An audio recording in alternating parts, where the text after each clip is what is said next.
शेतमजुरांवर हे लक्षात घेता आता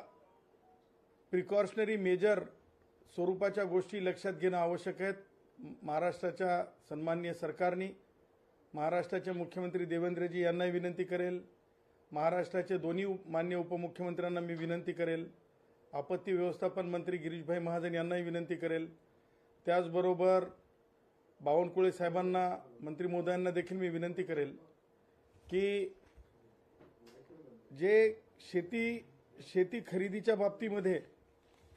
जी व्यवस्था आज आहे ती शेती माल खरेदीच्या बाबतीत जी व्यवस्था आज आहे ती कधी आहे तर ती मालाच्या बाबतीमध्ये शेतीमालाच्या बाबतीमध्ये मोठा वेळ गेल्याच्या नंतर शेती माल खरेदी केंद्र चालू होतात शासनाचे।